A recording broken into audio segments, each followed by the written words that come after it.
João capítulo 21, versos 1 a 19, a palavra de Deus diz assim: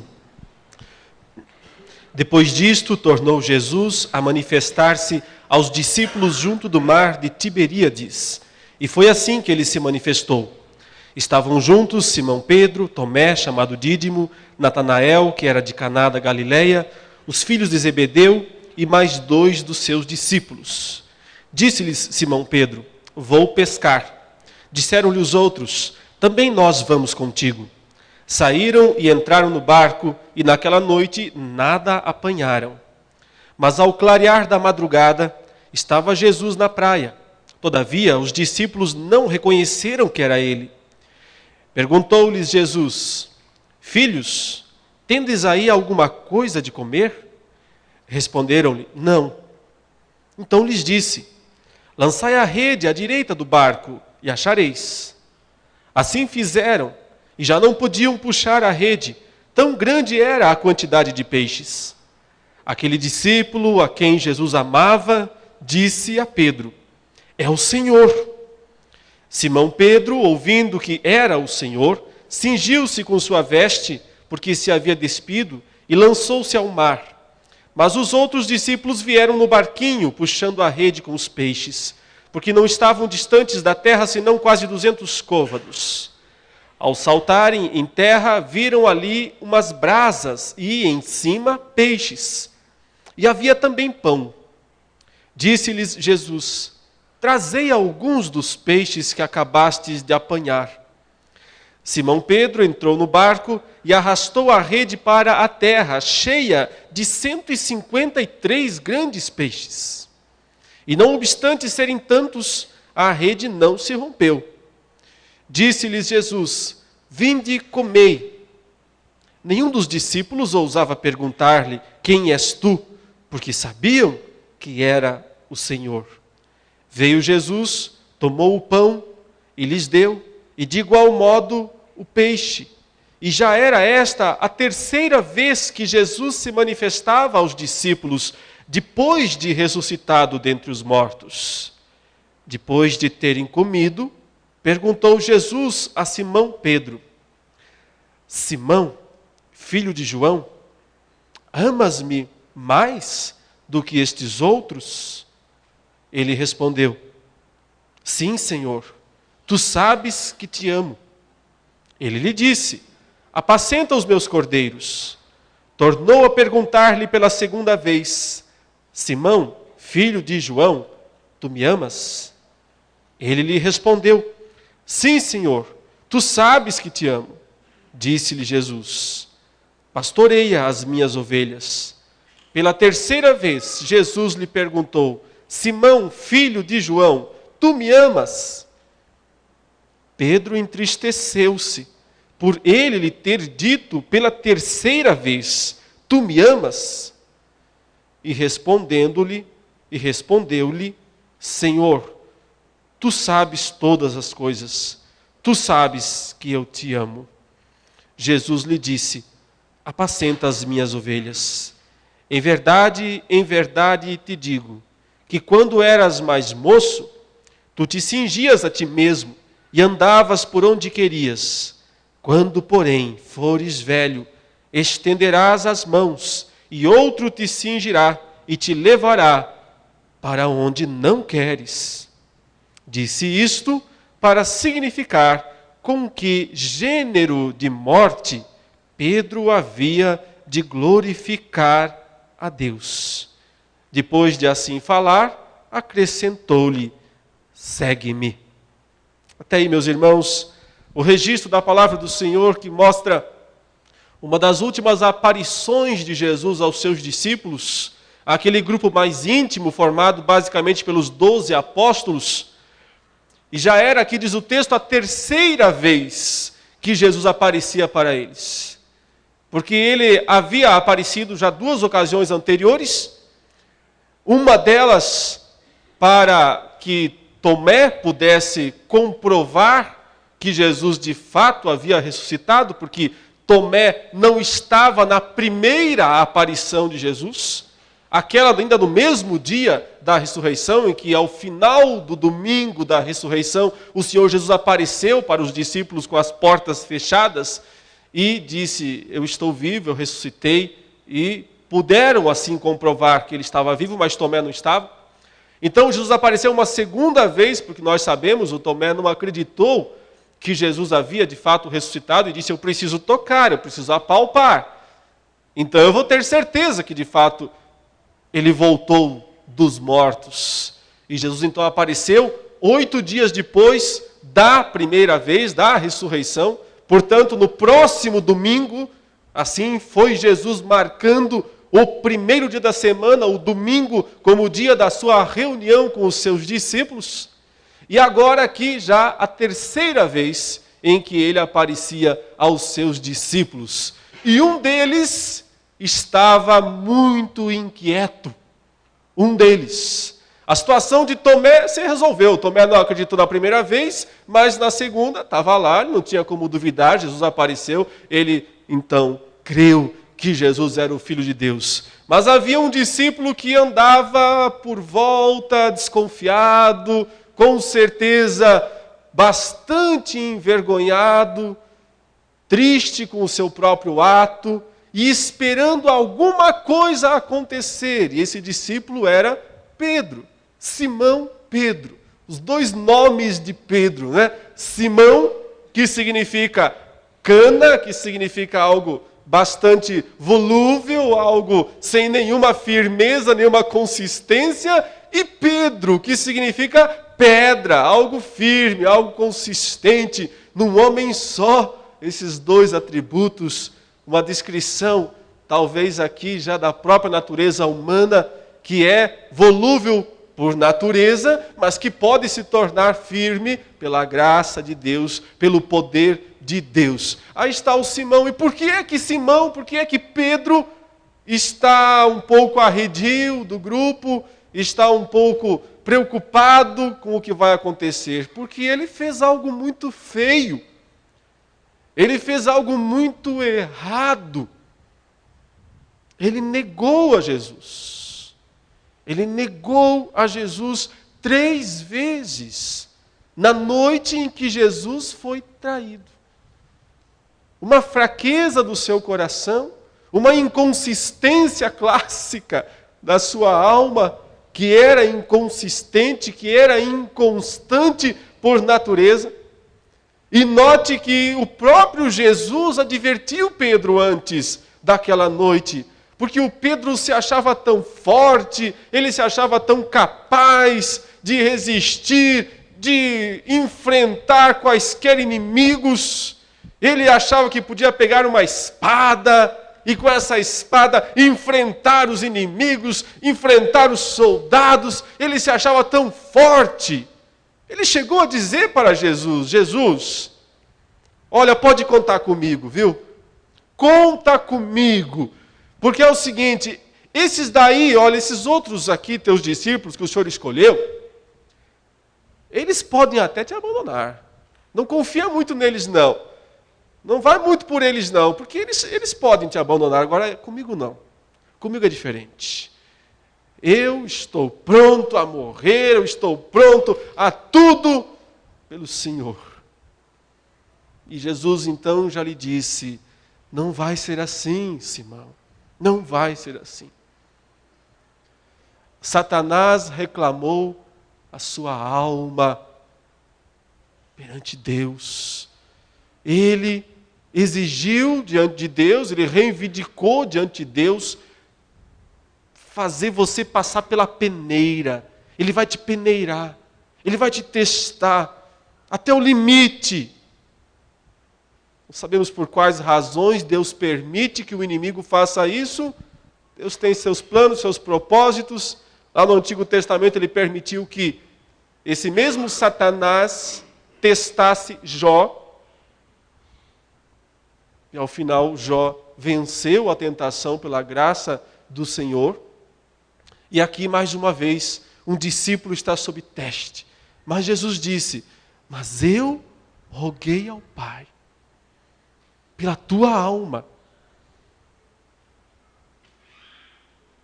para que não desfaleça a tua alma. Jesus mostrando já a ação dele em favor dos seus discípulos, como o intercessor, como o advogado.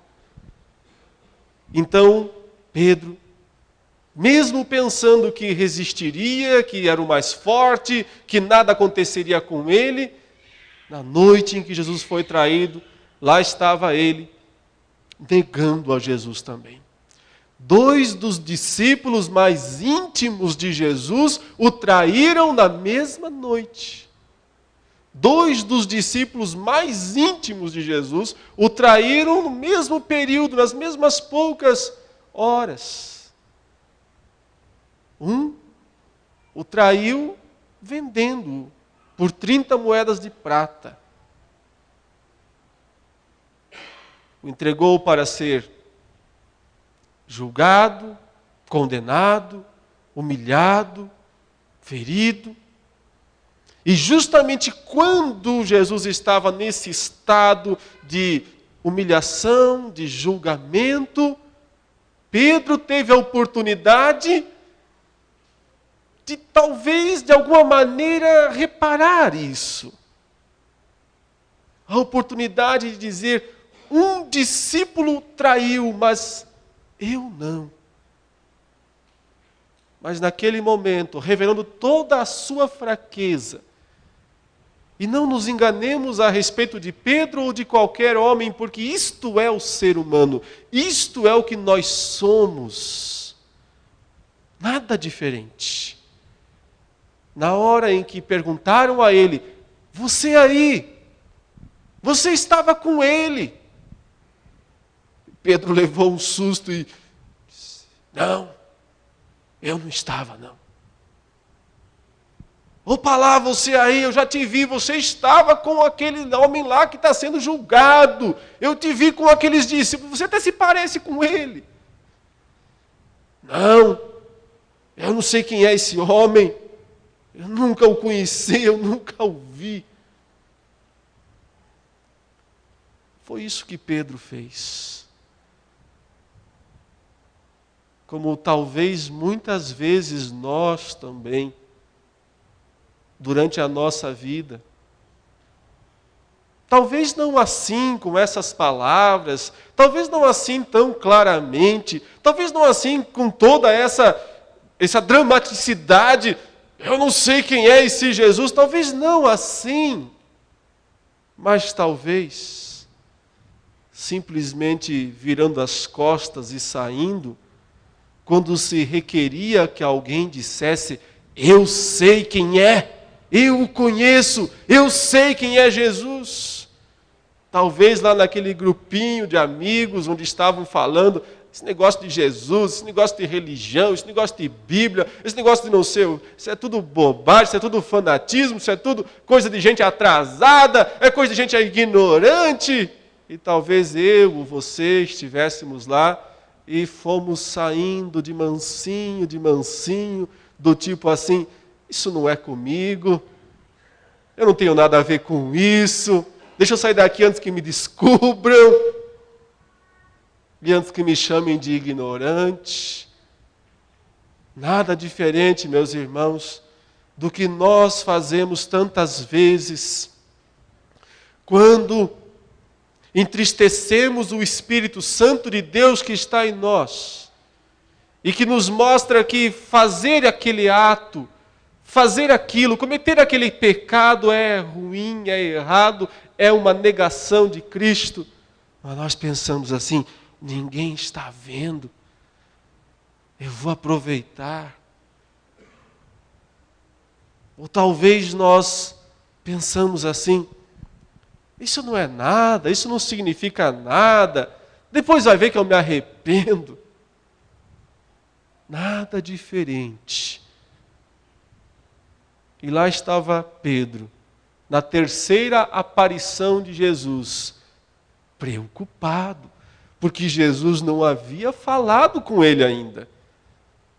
Jesus já havia resolvido o problema com Tomé, que na dúvida não havia acreditado, Note, Pedro estava na primeira aparição, Pedro estava na segunda aparição. Aliás, o próprio Pedro foi o primeiro a correr para o túmulo dos discípulos, junto com João. Quando eles receberam a notícia pelas mulheres, Maria Madalena tinha ido cedo ao sepulcro, chegou lá e estava vazio. Então, elas voltaram, as mulheres, e contaram, e o Pedro é o primeiro a sair correndo para o sepulcro. Aqui tem algo interessante de Pedro, da graça de Deus na vida do apóstolo Pedro, porque eu disse agora há pouco, 2 dos discípulos mais íntimos de Jesus o traíram no mesmo período de tempo. Mas ali está o Pedro, aguentando as consequências do seu pecado, assumindo as consequências do seu pecado, encarando aqueles que sabiam o que ele havia feito.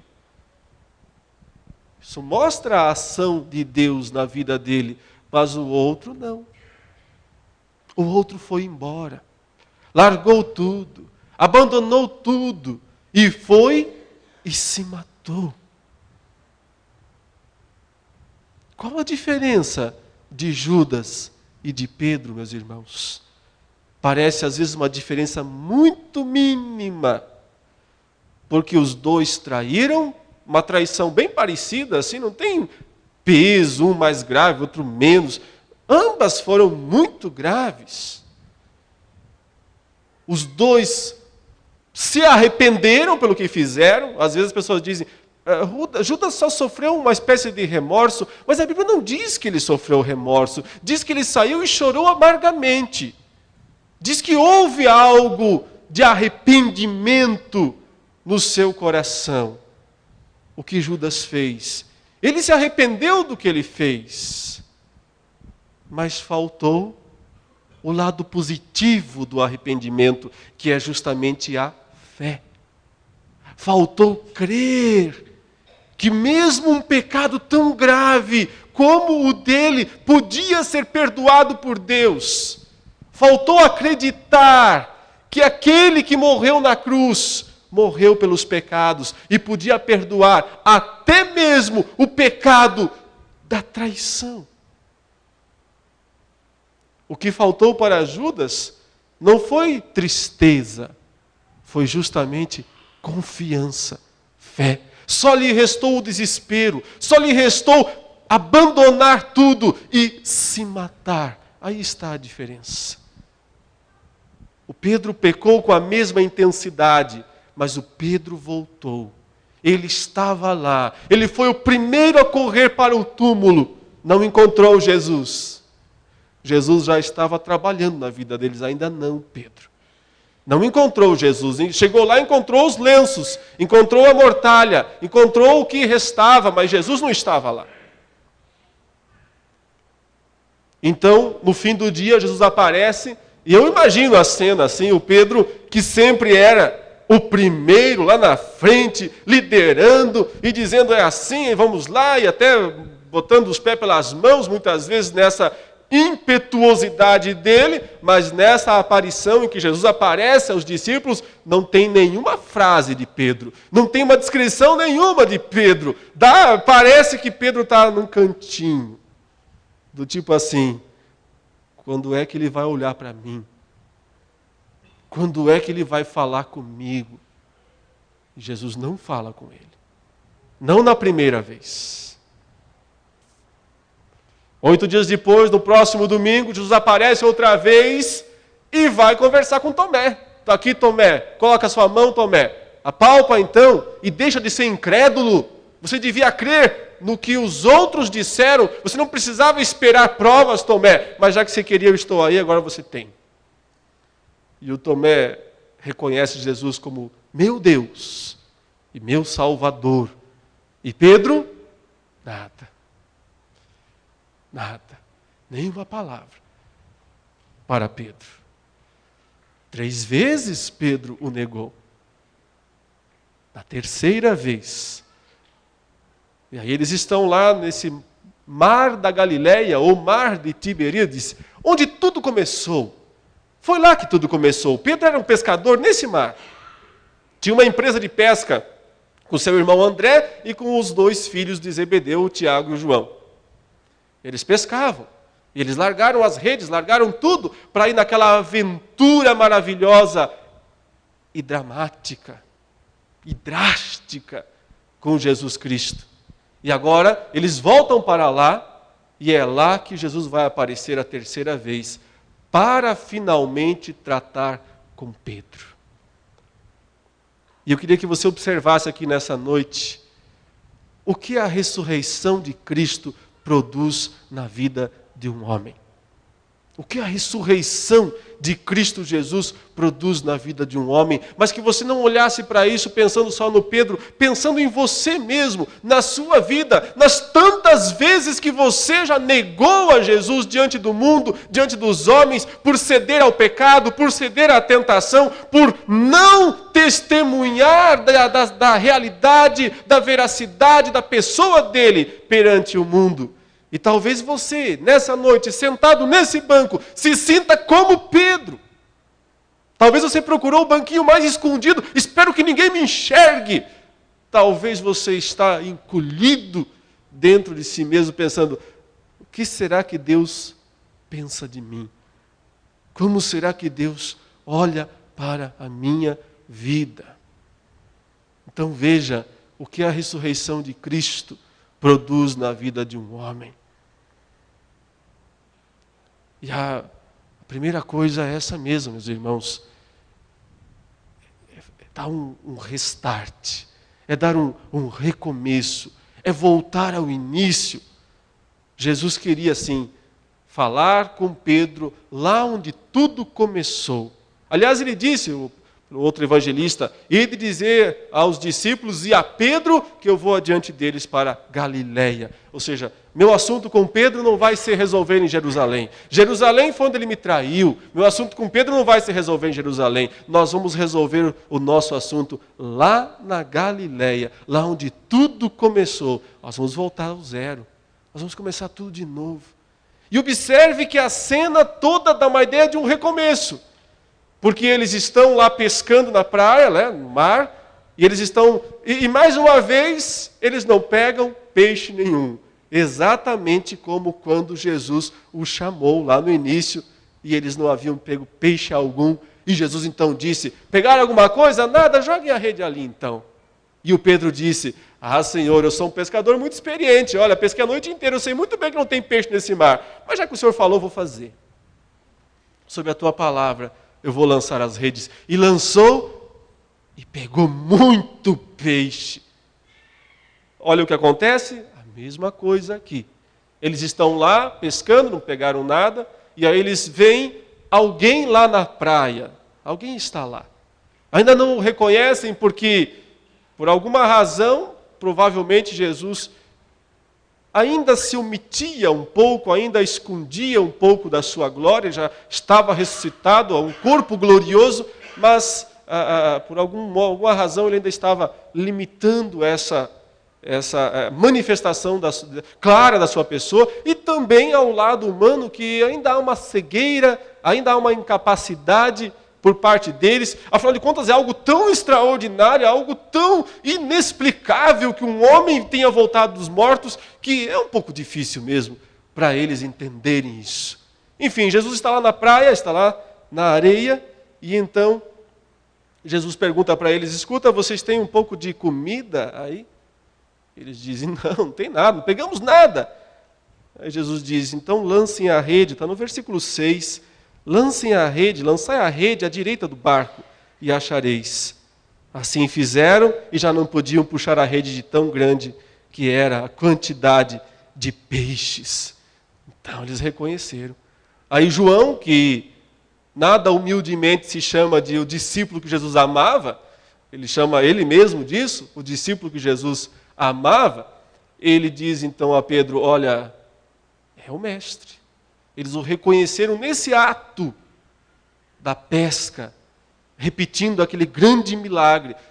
Jesus está dizendo a Pedro: vamos recomeçar a nossa história. Vamos começar do zero.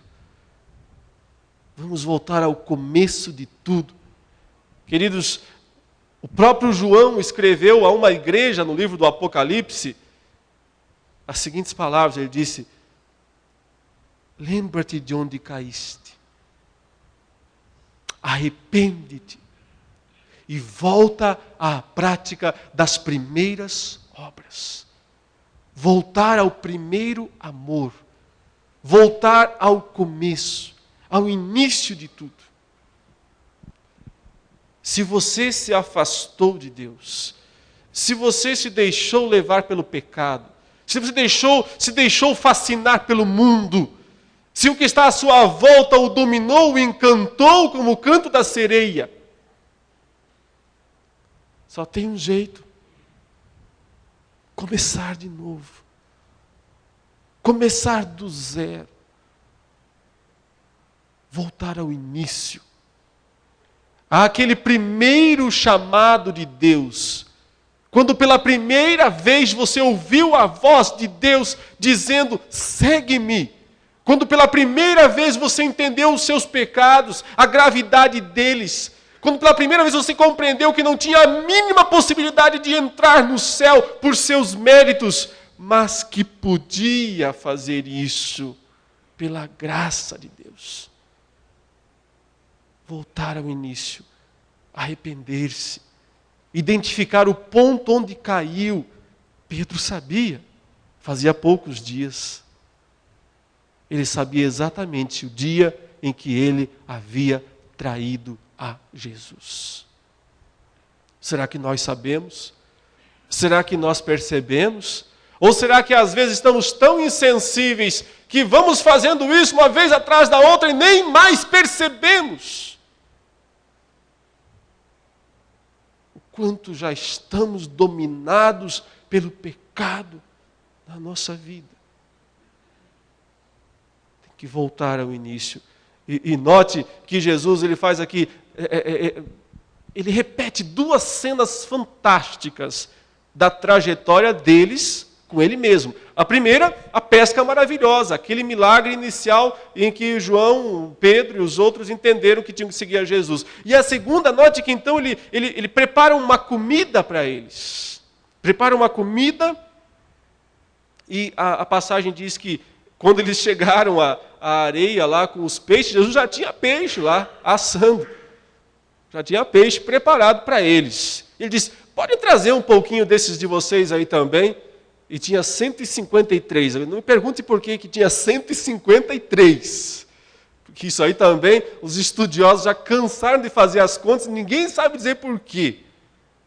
Que tinha 153. Se isso tem algum significado, se tem algum simbolismo. O que mais me agrada, mas não é muito exato, é que 153 é a soma das letras do nome de Simão Pedro. Mas a conta não está exatamente. Mas se fosse isso, seria maravilhoso. É como se eu já estivesse dizendo: olha, esses 153 peixes aí já mostram que você é o peixe que eu quero pescar para valer. Mas nós temos que dizer que nós não sabemos o significado desse número aqui. Se é que tem, talvez seja só mesmo uma referência. Olha, eles se espantaram tanto, contaram, tinha 153. Era questão de registrar, pode ser só isso. Nós não sabemos responder. O que importa é saber dizer que Jesus estava ali para restaurar o apóstolo Pedro. E ele faz isso repetindo mais uma cena do ministério deles. Veja que ele, no verso 12, disse-lhes Jesus: vinde e comei. Nenhum dos discípulos ousava perguntar-lhe: quem és tu? Porque agora já sabiam que era o Senhor. Veio Jesus, tomou o pão e lhes deu, e de igual modo o peixe. Essa frase, exatamente como está aqui, tomou o pão e lhes deu, e de igual modo o peixe, é muito parecida, a construção dela, gramaticalmente, é muito parecida com a descrição do milagre da multiplicação dos pães e dos peixes, que ele havia feito no capítulo 6 de João, em que eles não tinham peixes para alimentar a multidão, e Jesus pegou o pão, pegou o peixe e deu a eles, e então os peixes e pães se multiplicaram. Também pode haver alguma reminiscência aqui da própria Santa Ceia, em que também há esse gesto de Jesus de pegar o pão e dar. Ele está se revelando de novo a Pedro. Não é uma nova revelação. Ele só está dizendo: viu tudo que você perdeu? Viu tudo que eu já falei para vocês? Tudo que eu já ensinei para vocês? Não é que eu não falei, é que você não ouviu. É que você passou batido. Eu fiquei pensando nessa figura, e pensando assim, em quantas mensagens bíblicas nós já ouvimos da parte de Deus. Cultos após cultos, anos após anos, e fico pensando, quanto é que nós perdemos?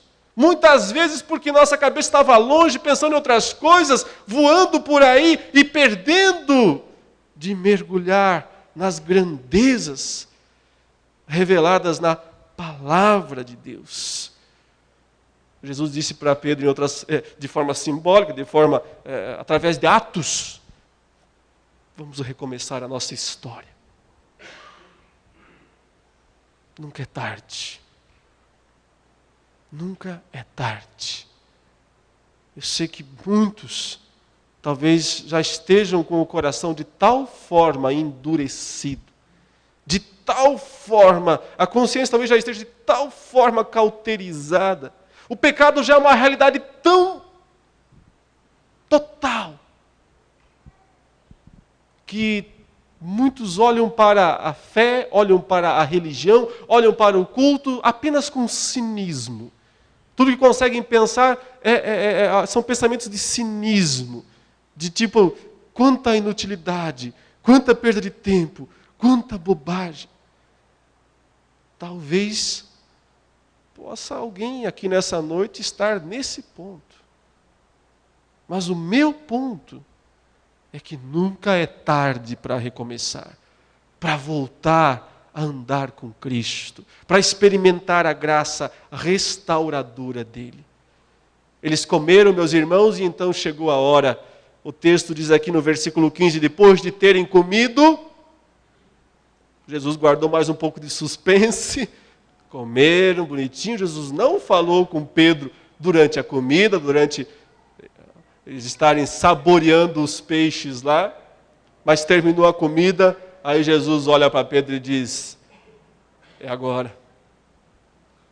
Vamos lá? A hora da nossa conversa. E eu sei que essa conversa foi particular. Aqui no início não parece que ele estava falando ali mesmo na roda, ali mesmo ao redor da fogueira, e enfrentando o Pedro ali mesmo, mas em seguida nós entendemos que eles estão caminhando na praia. Porque tem um atrás, João, que foi atrás e espionou a conversa, ouviu a conversa, e graças a Deus por isso, porque ele também pôde registrar isso como uma testemunha ocular. O fato é que Jesus chama Pedro e diz, nós temos que conversar, e faz 3 perguntas para Pedro. Na terceira vez que apareceu para ele, ele lhe faz 3 perguntas. Praticamente iguais, pouquíssimas diferenças. Ele primeiro pergunta, Simão, filho de João, não chama ele de Pedro, chama só de Simão. Simão, filho de João, amas-me mais do que estes outros? Passou o filme na cabeça de Pedro aqui com toda certeza, porque ele disse lá atrás, esses aí podem te trair, mas eu não. Comigo é diferente. E Jesus, como se ele perguntasse, você ainda acha, Pedro? Você ainda acredita que você me ama mais do que eles? Amas-me mais do que esses? E o Pedro responde, uma resposta humilde, não é uma resposta expressiva, mostra que ele está preocupado com a pergunta. Ele diz, sim, eu te amo. Ele não diz mais. Ele fala, sim, tu sabes que eu te amo. Em outras palavras, nós dois sabemos, eu e o Senhor, a bobagem que eu fiz. Mas nós dois também sabemos, eu e o Senhor, que não é por falta de amor. Eu te amo, sim. Então Jesus volta a perguntar, verso 16, tornou a perguntar-lhe pela segunda vez, Simão, filho de João, tu me amas? Agora não pergunta mais do que eles, apenas, tu me amas mesmo? Segunda vez, e o Simão responde, sim, Senhor, tu sabes que te amo. Disse-lhe Jesus, pastorei as minhas ovelhas. Pela terceira vez, Jesus lhe perguntou, Simão, filho de João, tu me amas? E aí o texto descreve: Pedro entristeceu-se por ele lhe ter dito pela terceira vez, tu me amas. E respondeu-lhe: Senhor, tu sabes todas as coisas, tu sabes que eu te amo. A ressurreição de Cristo, além de levar um homem a poder recomeçar, a voltar ao zero, a começar do zero, a se levantar outra vez, a se reencontrar com Cristo, a conhecê-lo verdadeiramente, Cristo se revelando naquilo que Ele próprio já se revelou antes, mas mostrando que agora é para valer, que agora pode fazer diferença na vida. Não porque antes não havia poder, mas porque antes nós estávamos desligados, talvez, não estávamos prestando atenção para valer no que Ele falava. E então agora Ele faz 3 perguntas para Pedro, com o objetivo de que Pedro, de uma vez por todas, entenda e se entristeça verdadeiramente pelo que ele fez. A reação de Pedro aqui: entristeceu-se, porque ele entendeu a insistência de Jesus. Por que 3 vezes, Jesus? Porque só na terceira vez que o Senhor apareceu, o Senhor vem falar comigo? E por que agora o Senhor pede 3 vezes para mim a mesma pergunta? E ele sabe, é porque 3 vezes eu te neguei. É porque 3 vezes. Queridos, não queira um conserto da sua vida pela metade. Não queira um conserto mais ou menos. Não queira um remendo na sua vida. Muitas pessoas se contentam com um remendo, com um conserto, com uma melhorada na situação, com uma remediada na situação. O que você faz? O seu pecado. Você precisa se arrepender dele integralmente, como você o pecou. Até porque Deus quer restaurar integralmente. Olha, 3 vezes ele pede a Pedro. Pergunta se Pedro o ama. Ele está disposto. Jesus quer ir ao fundo da questão. Ele não quer resolver a coisa superficialmente. Ele não quer tratar, ele não quer maquiar. Ao primeiro sinal de arrependimento, tá bom, então está resolvido. Ele quer ir ao fundo, ele quer ver se há de fato a verdadeira tristeza pelo pecado, para que exista também a verdadeira alegria pelo perdão. Quer saber, porque muitos cristãos hoje não são felizes no seu relacionamento com Deus. Quer saber por quê? Não se sentem agraciados, não exultam na graça de Deus, porque nunca entenderam o pecado que cometem. Esse é o problema, porque nunca avaliaram a fundo a gravidade do próprio pecado. Quem não entende o quanto peca, não compreende o quanto Deus ama. Quem não reconhece a gravidade dos próprios atos, não tem como admirar o perdão. Não tem como admirar. Porque acha que é coisa de só menos, acha que talvez Deus não fez mais do que a obrigação em me perdoar. Só quem sabe, só quem experimenta, só quem entende, e experimenta essa tristeza, por entender que Deus quer resolver a situação a fundo. Tratar integralmente da vida, do coração, da mente, e purificar e mudar tudo. É isso o que a ressurreição de Cristo produz na vida de um homem. Mudança profunda. Restauração completa. Não superficial. E finalmente, meus irmãos, após isso tudo, Jesus diz uma palavra profética para o apóstolo Pedro, e eu estou já resumindo aqui para encerrar. Está lá no versículo de número 18, que ele diz: em verdade te digo que, quando eras mais moço, tu te cingias a ti mesmo e andavas por onde querias. Quando, porém, fores velho, estenderás as mãos e outro te cingirá e te levará para onde não queres. Disse isto para significar com que gênero de morte Pedro havia de glorificar a Deus. Depois de assim falar, acrescentou-lhe: segue-me. Eu poderia, só nesse versículo aqui, fazer uns 2 ou 3 sermões, porque há aqui também muita profundidade, mas peço desculpas por abreviar esse ponto final, destacando algo essencial que a ressurreição produz na vida de um homem. A ressurreição de Cristo encaminha esse homem para viver uma vida para a glória de Deus. Mesmo que, e muitas vezes tendo que, o fim desta vida ser uma morte terrível. Uma morte terrível. Sim, porque o final da vida de Pedro não seria assentado num trono, num palácio real. O final da vida de Pedro não seria recebendo o reconhecimento, a adoração das pessoas. Ele não se sentaria num trono de ouro, ele não sustentaria um cetro de ouro na sua mão. O final da vida de Pedro foi numa cruz, diz a tradição, que bem pode estar correta. Afinal de contas, Jesus disse que iriam prendê-lo.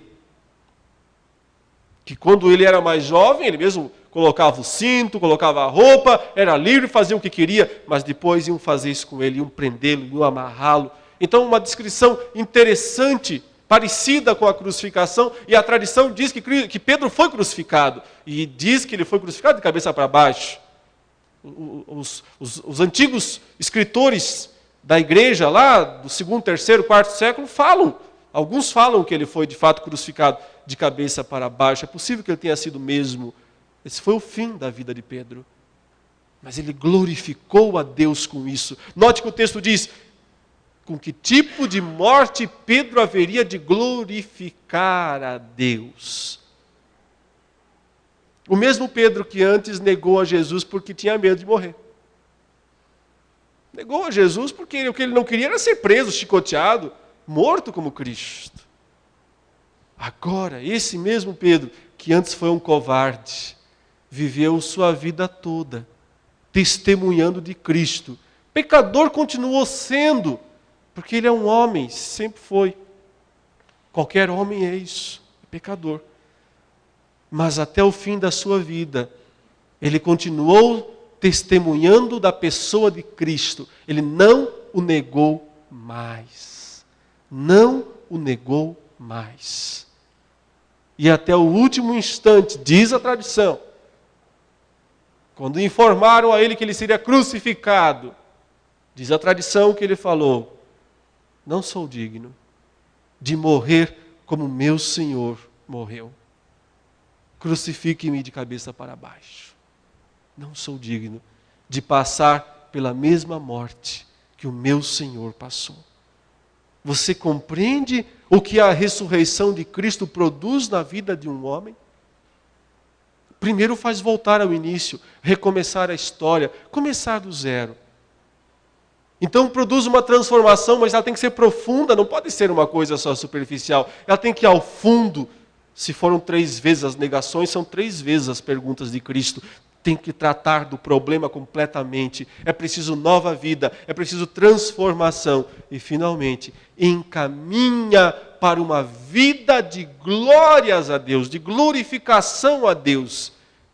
Mesmo que, e muitas vezes tendo que, o fim dessa vida ser uma morte terrível. Mesmo que seja isso. E se isso estiver reservado para nós, temos que encarar com a mesma alegria do apóstolo Pedro. Eu espero sinceramente que nessa noite aqui, com tudo o que você ouviu, nos cânticos, na cantata, nas orações, eu espero sinceramente que você não pense que é tarde para dobrar os seus joelhos diante de Cristo Jesus. Sinceramente, eu espero que o Espírito Santo de Deus tire esses pensamentos vãos que podem estar na sua cabeça, dizendo que isso aí é invenção, isso aí é perda de tempo. Que Deus livre de todo o cinismo, de toda a incredulidade, e que Deus te dê fé, o dom da fé,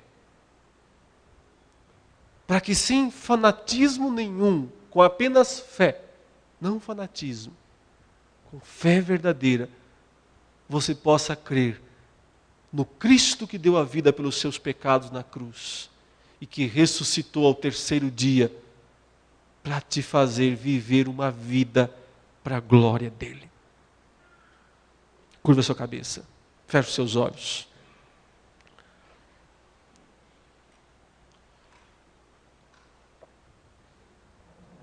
Você poderia repetir essas palavras lá no seu coração. As palavras desta oração você poderia dizer agora no mais íntimo do seu ser.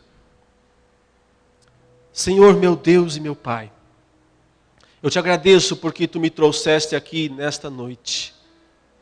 Tu sabes das lutas, dos problemas que eu enfrento, dos momentos de indecisão e de incredulidade. Conheces todas as coisas, mais do que tudo tu sabes o quanto eu preciso de ti. Nessa noite eu te peço, Senhor, em nome de Jesus, que tu abras os olhos do meu coração, da minha mente. Que tu me des entendimento da tua palavra, compreensão clara do significado da morte e da ressurreição de Jesus Cristo. E produza em mim uma grande mudança, uma grande transformação, para que eu experimente, sim, uma vida para a tua glória. Em nome de Jesus. Amém, Senhor Deus.